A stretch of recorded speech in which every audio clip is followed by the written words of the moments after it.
নদী শুধু পানি বয়ে আনে না, কোনো কোনো নদী মানুষকে ভাসায়, আবার জীবন গড়ে তোলে নিজেরই বুকে। এই গল্প উত্তরবঙ্গের প্রায় ১২০০ চরের প্রায় ৪০ লক্ষ মানুষের গল্প, যাদের জীবন যেন প্রতিদিনই এক অসীম লড়াই, নদীর সঙ্গে, প্রকৃতির সঙ্গে আর ভাগ্যের সঙ্গে।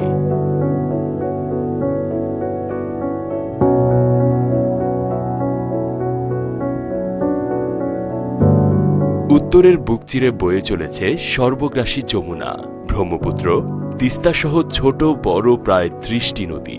এসব নদীর কোল ঘেঁষে গড়ে ওঠা চরে যারা থাকে তাদের চরুয়া বলে ডাকে।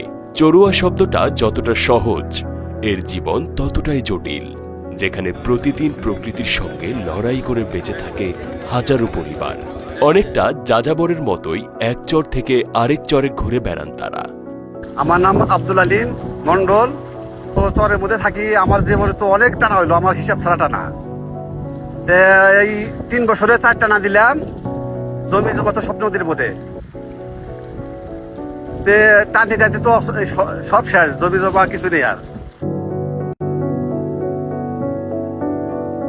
ভাঙার গড়ার এক বিচিত্র জীবন, আর এই লড়াই এখন আরো কঠিন হয়ে উঠেছে জলবায়ু পরিবর্তনের কারণে। তবে এই নদী এখন আগের মতো নেই। বছর বছর বন্যা বাড়ছে, ভাঙন তীব্র হচ্ছে। এক বছরে বাড়ি ছিল যেখানে, পরের বছরে সেখানে শুধু পানি আর পাথর।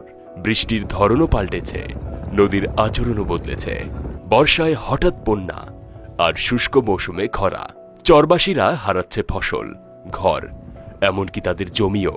জলবায়ু পরিবর্তনের সরাসরি প্রভাব পড়েছে এই অঞ্চলে।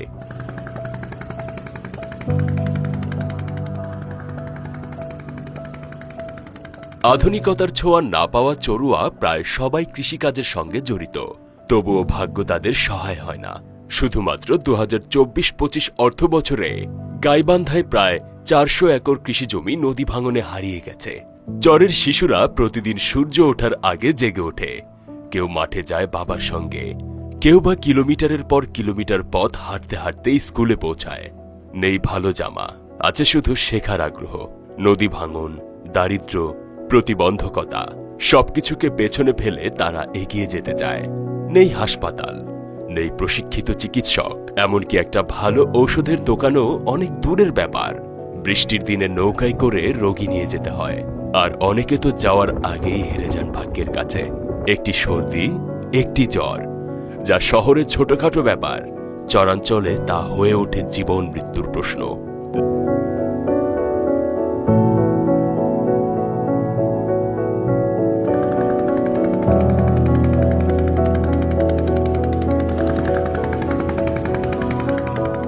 নদীকে ভালোবেসেই টিকে আছে চরের মানুষ। এই নদী রক্ষায় চাই সচেতনতা, চাই পরিকল্পিত উদ্যোগ। নদী বাঁচলেই চরের মানুষ বাঁচবে, কৃষি বাঁচবে, পুরো বাংলাদেশ বাঁচবে। আমরা যেন বলতেই পারি, নদী আমাদের সাহস।